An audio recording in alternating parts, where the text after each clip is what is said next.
So, dako naman tayo sa isa pang pag-uulat ng ating AI reporter. Good news naman muna ngayon. Yan, para sa ating mga kapulisan. Ito, inaabangan na ito ng training center ng Camp Vicente Lim. Sa mga nag-i-schooling, mga tropa dyan, mga kaibigan natin mga kapulisan. Yan. So, pakinggan muna natin pag-uulat muli ni Ian Almario. Kayo'y nanonood sa DZSB, ang himpilan ng katotohanan at paglilingkod.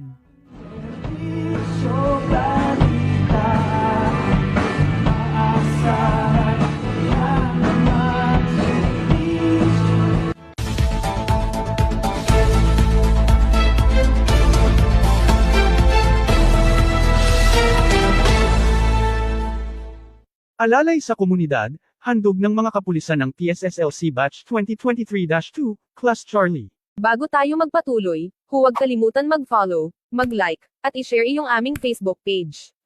At huwag din kalimutan mag-subscribe sa aming YouTube channel, ang Serbisyo Balita Live Online. Maraming salamat po. Nagsagawa ng isang community project para sa mga residente ng Barangay 2 dito sa lungsod ng Calamba.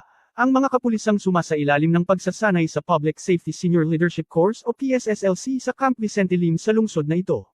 Ang nasabing proyekto ay isinagawa sa inisyatibo ng Batch 2023-2 Class Charlie, sa ilalim ng pangunguna ng kanilang class president na si PEMS Demosthenes Obias, at pakikipag-ugnayan sa pamahalaang barangay na pinamumunuan naman ni Barangay Chairwoman Joan de Mesa. Ang nasabing aktibidad o immersion ay naglalayong mapaglapit at maisaayos ang ugnayan sa pagitan ng mamamayan at kapulisan, upang makapagtulungan na mapanatiling maayos at ligtas ang bawat komunidad. Sa naging aktibidad, inuna na muna ang pagpasinaya sa handog nilang proyekto na pampublikong palikuran, na siyang naging posible dahil sa tulong ng dating unang ginang ng Pilipinas at ina ng kasalukuyang Pangulong, His Excellency Ferdinand Bongbong Marcos Jr., na si Madam Imelda Romualdez Marcos, na siyang naglaan ng pondo upang magkaroon ng katuparan ang nasabing proyekto ng Class Charlie para sa kapakanan ng mga residente ng nasabing barangay. Ang pampublikong palikuran na itinayo sa evacuation center ng nasabing barangay ay makakatulong ng malaki lalo na sa panahon ng kalamidad, kung saan ang nasabing lugar ay nakalaan para sa mga inililikas na mga residente. Kasama sa nasabing aktibidad, nagsagawa ng pagpapaliwanag at pagtuturo ang mga kapulisan ng Class Charlie, patungkol sa mga mahahalagang batas na nagpoprotekta sa karapatan ng mga kabataan at kababaihan. Kasama na din ang pagbibigay ng impormasyon kung paano malalabanan at mababawasan ang mga kaso na may kinalaman sa ilegal na droga. Malugod naman tinanggap at pinasalamatan ni Chairwoman de Mesa ang Class Charlie sa inihandog na pampublikong palikuran at pati na din ang pagsasagawa ng pakikipag-ugnayan ng mga ito sa mga taga-Barangay 2. Kap Joan, magandang araw po. Ano po ang masasabi niyo at dito po sa inyong Barangay 2, binaba ang programa at services ng Class Charlie? Sabi ko ongoing yung immersion program ng Class Charlie ng ating mga kapulisan. Siyempre po, yun ang unang-unang kong kinagala kasi malaking bagay po ang police visibility dito sa aming barangay. Unang-una sa nakikita ng mga tao na tayo ay nabibisita ng ating mga pulis. Ngayon, kasama na rin po doon ang pagpapasalamat. Sabi ko nga, isa kami sa pinakamapalad na barangay ngayong oras na ito, dito sa lungsod ng Calamba. Dahil hindi naman po lahat nabiyayaan ng ganitong programa at proyekto katulad ng iniabot sa atin ng ating Class Charlie. Magiging napakalaking tulong po nito sa amin. Dahil sabi ko nga, nagiging evacuation area naman po talagang itong aming barangay hall dahil binabaha nga po ang ating barangay. Napakalaking bagay po niyan at hindi po sapat ang salitang salamat dahil pangarap din po namin yung dinulot nilang proyekto sa amin. Kasama nga rin po doon yung mga lecture na naibigay nila. Mas malaking bagay po yun kasi dagdag kaalaman po yan para sa ating mga kasamahan dito sa barangay. Dahil alam naman po natin lahat ng ating mga kasamahan dito sa barangay nag-a-attend pa ng seminar, pero sa pagkakataon po ito, nandito po mismo ang ating mga kaibigang pulis upang dagdagan pa ng mas marami, lalo-lalo na pagdating sa mga legal na bagay ang ating mga kasamahan dito sa barangay. Ano po yung message niyo sa mga constituents niyo at kay Madam Imelda Marcos na siya ang main sponsor po ng So, sabi ko nga, medyo nagulat kami dahil hindi namin inaasahan na ang ating kagalang-galang Madam Imelda Marcos po.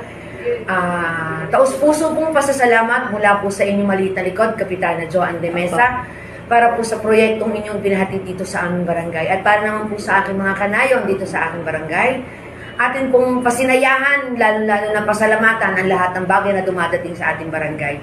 Huwag po tayong tatanggi, lalo-lalo na idinudulot dito sa ating barangay. Mapalad po tayong lahat. Maraming salamat po sa inyo.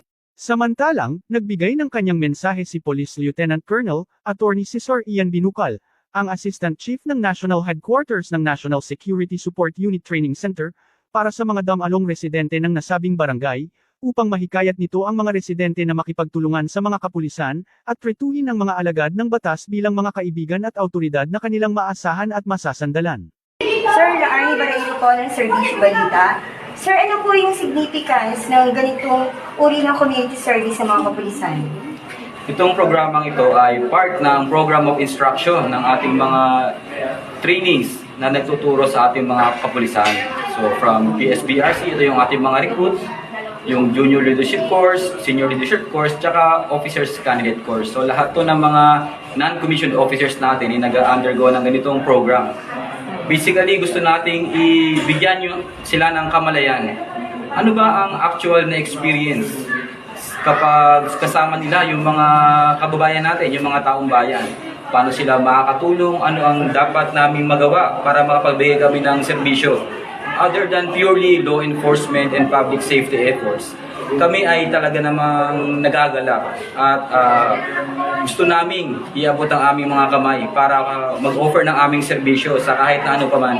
So itong ECIP, kagaya nga ng proyekto ng ating SLC ngayon, itong Project Hope, ay gusto nilang tumulong sa ating mga evacuees sa pagbibigay ng libreng palikuran, di ba? So napakahalaga naman to para sa sanitation and health ng ating mga evacuees. Siyempre, yung mga tulong din nila, mga simpleng lectures ba para maging aware ng ating mga kababayan kung ano ba ang kanilang mga karapatan under the law, yung RA 9262 natin.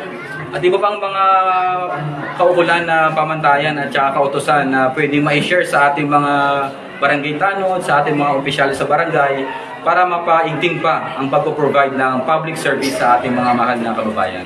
So sir, hindi lang po ito yung barangay na bibigyan nyo ng services, tsaka ano po yung message nyo sa mga tao? Sa pagpili po ng mga community, actually hindi naman po necessarily na barangay ang bibigyan natin. So kahit na isang sitio, purok, or isang maliit na locality or community kung saan ay kailangan talaga ng assistance na maibigay ang PNP at ang ating iba pang stakeholders.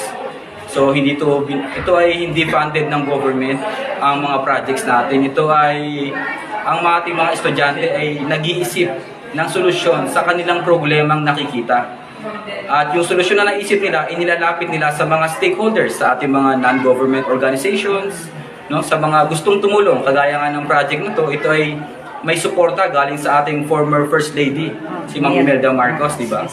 So, kung ano, yung mga barangay na naaabot ng ating mga estudyante, yung mga localities, ay nagpe-present sila ng proyekto nila at pinapaaprobahan sa ating pamunuan, sa aming training school, sa pamumuno ni Colonel Ed Danggecan Jr. Ito si Ian Almario, ang AI reporter ng Serbisyo Balita, nag-uulat para sa DZSB, ang himpilan ng katotohanan at paglilingkod.